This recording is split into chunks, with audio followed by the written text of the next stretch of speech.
बहुत पुराने जमाने की बात है जब दुनिया अपनी एक नेचुरल स्टेट में थी, जब लोग एक नॉमेडिक लाइफ जीते थे। कोई सिविलाइजेशन नहीं थी, कोई सोसाइटी नहीं थी।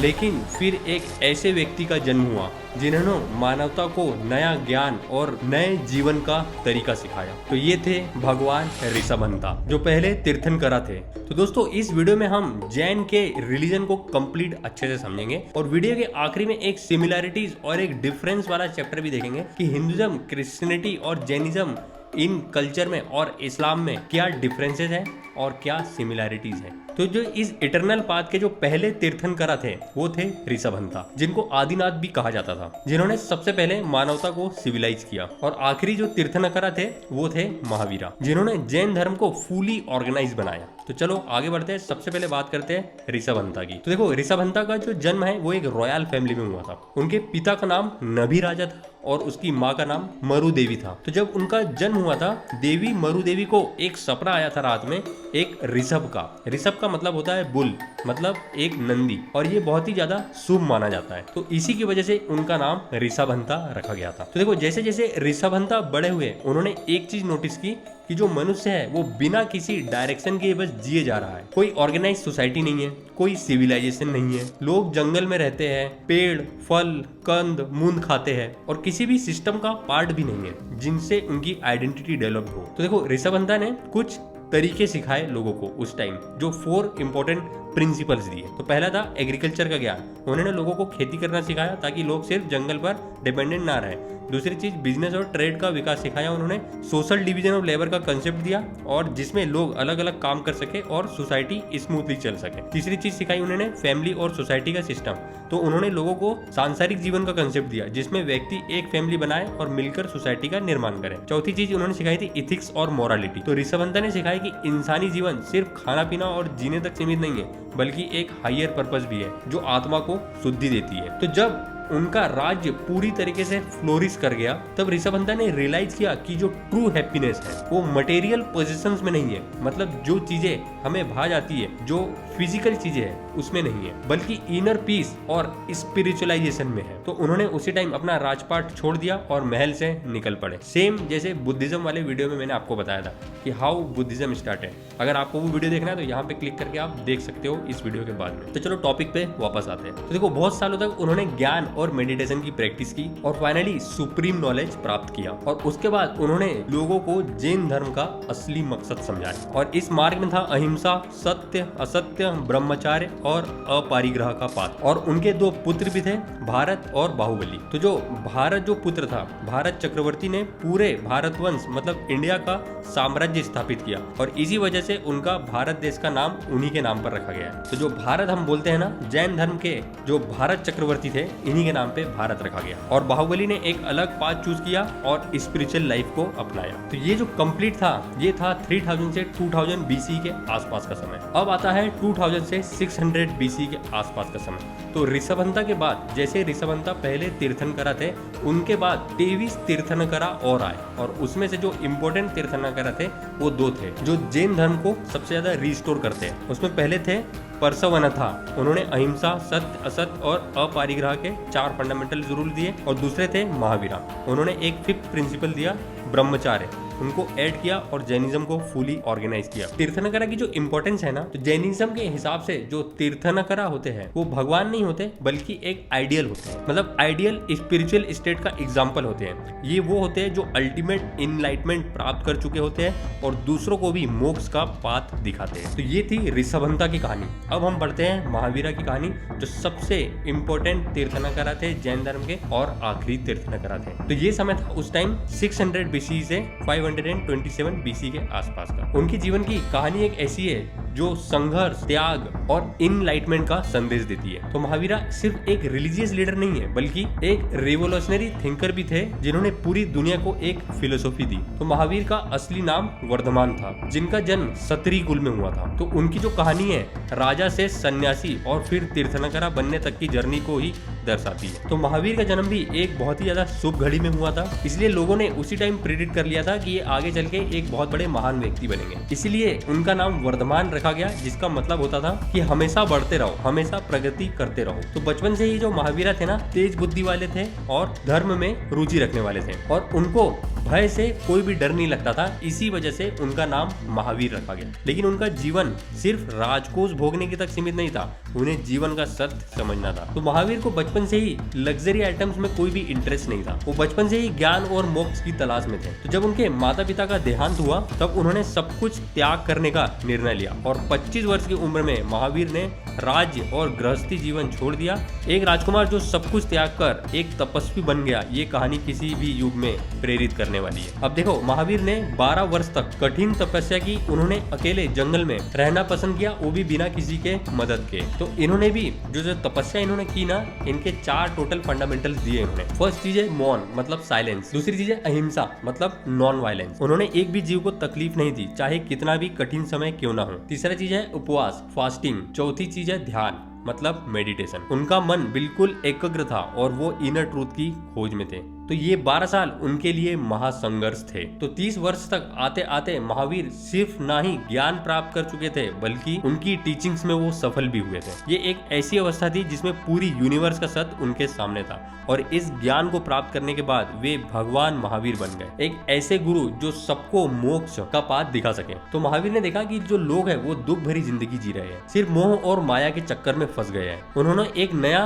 धार्मिक मार्ग दिया जिसमें कोई भगवान नहीं, कोई रिचुअल्स नहीं, सिर्फ सेल्फ डिसिप्लिन और कर्मा का प्रिंसिपल है। तो महावीर ने कहा था कि जीवन जो है ना, वो हमारा दुखों से भरा हुआ है, लेकिन अगर हम अपने एक्शंस को सुधार ले तो मोक्ष प्राप्त किया जा सकता है। उन्होंने कहा कि मोक्ष किसी एक भगवान का दिया हुआ वरदान नहीं, बल्कि एक व्यक्ति का अपना एफर्ट है। और महावीरा के यही टीचिंग्स के बाद हजारों लोग उनके भक्त बन गए। फिर उन्होंने जैन संघ का निर्माण किया, जिसमें भिक्षु और भिक्षुनी, श्रवक और श्रविका शामिल थे। तो महावीरा के जो मुख्य शिष्य थे वो थे इंद्रभूति गौतम, सुधरा स्वामी और जम्बू स्वामी। उन्होंने महावीर के ज्ञान को लिखा और जैन शास्त्र का निर्माण किया। फिर 72 की उम्र में महावीर को निर्वाणा प्राप्त हुआ। उनकी निर्वाणा की दिन दीपावली थी और तब से जैन लोग दीपावली को महावीर निर्वाणा दिवस के रूप में ही मनाते हैं। और उनका आखिरी संदेश था सभी के लिए, दुख का कारण तुम्हारी अपनी इच्छाएं है, अपने आप को पहचानो, अहिंसा का पालन करो और मोक्ष की ओर बढ़ो। तो देखो, अब जैन धर्म की हम फिलोसॉफी समझते हैं। अभी तक के हम कंप्लीट स्टोरी समझ गए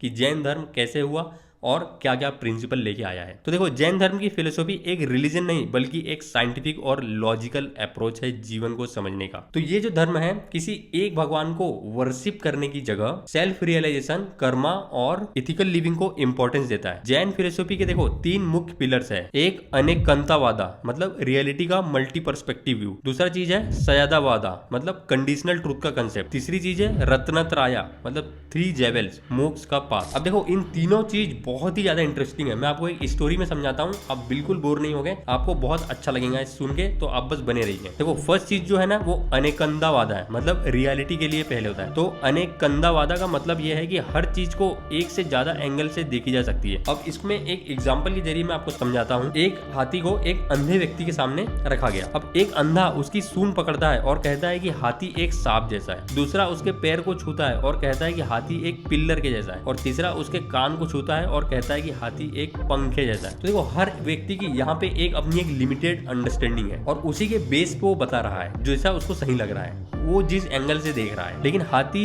इन सब से भी बड़ा है। यही अनेकंदावादा का कंसेप्ट है। सच एक ही होता है लेकिन उसे समझने का मल्टीपल तरीके हो सकते हैं। दूसरी चीज है सयादावादा, मतलब कंडीशनल ट्रूथ। तो जैनिज्म मानता है कि ट्रूथ एब्सोल्यूट नहीं होता बल्कि पर्सपेक्टिव बेस्ड होता है, मतलब एक स्टेटमेंट अलग अलग कंडीशन में अलग हो सकता है। तो चलो इसको भी एक एग्जांपल से समझते हैं। तो देखो, अगर एक ग्लास आधा पानी से भरा है तो एक इंसान कहेगा ग्लास हाफ फुल और दूसरा कहेगा ग्लास हाफ एम्प्टी। दोनों सही है, बस पर्सपेक्टिव अलग है। और यही सयादावादा का कंसेप्ट है। तीसरी चीज है रत्नत्रया, मतलब मोक्ष का रियल पाथ। तो देखो, जैनिज्म का प्रिंसिपल है कि मोक्ष प्राप्त करने के लिए एक व्यक्ति को 3 चीजें फॉलो करनी चाहिए। फर्स्ट चीज है सम्यक दर्शन, मतलब राइट फेथ, रियलिटी को समझना। दूसरी चीज है सम्यक जाना, मतलब राइट नॉलेज, सही ज्ञान प्राप्त करना। तीसरी चीज है सम्यक चरित्र, मतलब राइट कंडक्ट, एथिकल लाइफ जीना। और यही जैन धर्म का फाउंडेशन है, जिसमें भगवान को सिर्फ रोल मॉडल माना जाता है, ना कि सुपर नेचुरल गॉड जो कि किसी को भी मोक्ष दे सकता है। तो देखो, जैन जैन धर्म महावीरा से लेकर आज तक के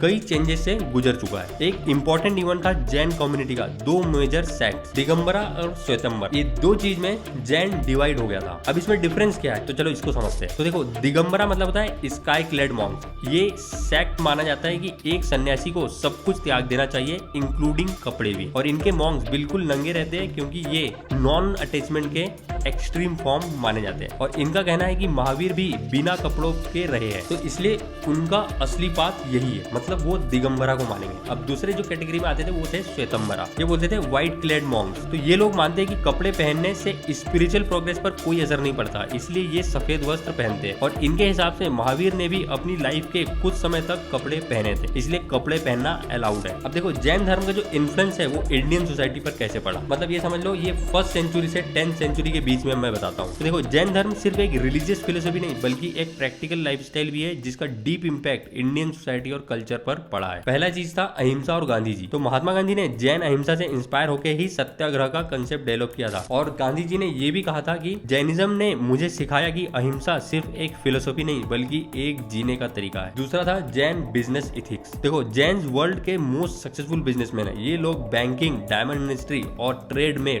टॉप पे है। ये सक्सेस का सीक्रेट है जैन इथिक्स का, जो कि टोटल 3 प्रिंसिपल पे काम करते हैं, जो कि ट्रूथ और ऑनेस्टी इन बिजनेस, मिनिमलिज्म और नॉन अटैचमेंट, धर्म और सेवा का इंपॉर्टेंस। अगर तीसरी कैटेगरी की बात करूं कि जैन क्यों डेवलप्ड हुआ 1st से 10th सेंचुरी में, तो है वेजिटेरियन इन जैन कल्चर। तो जैन प्योर वेजिटेरियंस होते हैं और इनकी स्ट्रिक्ट डाइट ने इंडिया में वेजिटेरियन कल्चर को पॉपुलर बनाया। ये ओनियन, गार्लिक और अंडरग्राउंड वेजिटेबल्स भी नहीं खाते क्योंकि इनमें ज्यादा जीवन तत्व होता है। ये मानते हैं जो रूट के नीचे जो भी चीजें उगती है, जैसे कि हम खाते हैं ना, आलू खाते हैं, प्याज खाते हैं, गाजर खाते हैं और वो सलजम खाते हैं, तो उसमें बोलते हैं कि ये खाने से हमको एंगर आता है। हालांकि ये साइंटिफिक प्रूफ नहीं है, लेकिन जैन लोग इसे मानते हैं और नहीं खाते हैं। और जैन की अगर टेक्नोलॉजी और साइंस में बात करूं तो जैन फिलोसफी क्वांटम फिजिक्स और कॉन्शियसनेस के मॉडर्न थ्योरी से मैच करती है। जैन धर्म सिर्फ एक रिलीजन नहीं बल्कि एक साइंटिफिक और लॉजिकल पाथ है जो हर युग में रिलेवेंट रहेगा। तो दोस्तों, चलो अब हम बात करते हैं सिमिलैरिटीज और डिफरेंस की। जैसे मैंने वीडियो में स्टार्टिंग में आपको कहा था, हम इस्लाम,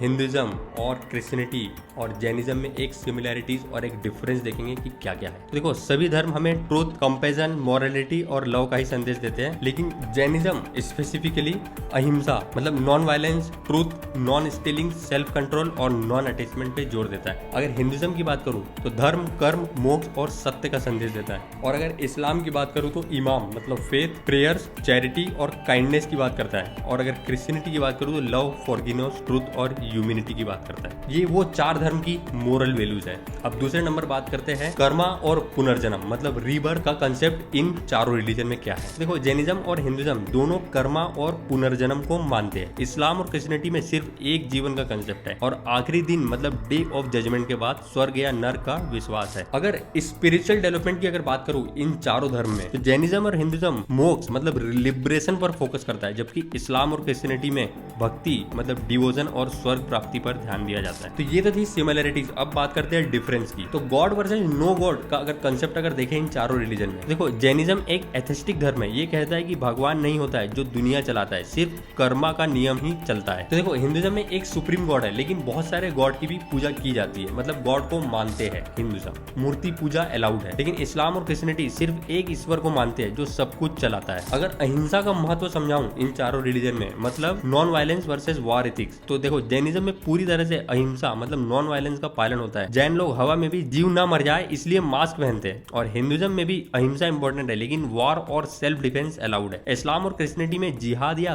होली वॉर का कंसेप्ट है। तो देखो, ये थी सिमिलैरिटीज और डिफरेंस। अगर कंक्लूजन की अगर बात करें तो महावीर की कहानी हमें बताती है कि सच्चा जीवन त्याग और सेल्फ रियलाइजेशन और सेल्फ डिसिप्लिन में है, ना कि इस सांसारिक मोह माया। तो चलो दोस्तों, अगर ये वीडियो आपको पसंद आया होगा तो आप अपने फ्रेंड्स, फैमिली मेंबर के साथ शेयर कीजिए।